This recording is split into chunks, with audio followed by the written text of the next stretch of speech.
गांव के पुराने पीपल के पेड़ के नीचे बैठी बुजुर्ग दादी अक्सर बच्चों को डरावनी कहानियां सुनाया करती थी। लेकिन एक कहानी ऐसी थी जिसे सुनकर गांव के बड़े बूढ़े भी सहम जाते थे। सुगाहन चुड़ैल की कहानी। शुभा की शादी गांव में शुभा नाम की एक नवविवाहित लड़की थी। उसकी शादी बड़े धूमधाम से हुई थी और वह अपने पति रमेश के साथ बहुत खुश थी।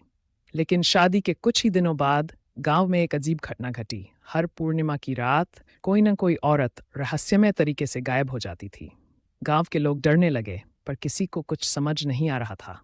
एक दिन रमेश को दूर शहर जाना पड़ा और शुभा को अकेले ही घर पर रहना पड़ा।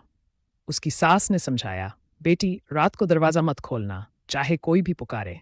शुभा ने सिर हिला दिया, लेकिन उसे क्या पता था कि उस रात उसकी जिंदगी हमेशा के लिए बदल जाएगी।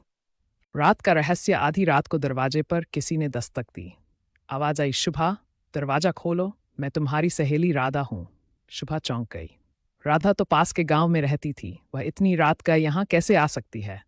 लेकिन आवाज जानी पहचानी थी, तो उसने धीरे धीरे दरवाजा खोल दिया।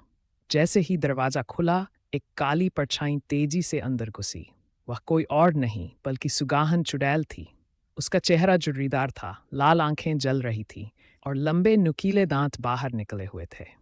वह चुड़ैल सिर्फ उन्हीं नवविवाहित औरतों को निशाना बनाती थी जो अपने पति की लंबी उम्र की कामना करती थीं, क्योंकि वह खुद अपने पति की मौत के बाद चुड़ैल बन गई थी और अब हर सुहागन से उसकी मांग का सिंदूर छीनना चाहती थी। शुभा की सूझबूझ। शुभा ने तुरंत एक जलता हुआ दीपक उठा लिया और चुड़ैल के सामने कर दिया। आग देखकर चुड़ैल चीखने लगी और पीछे हटने लगी। तभी शुभा ने अपनी सास की बताई हुई बात याद की। अगर कभी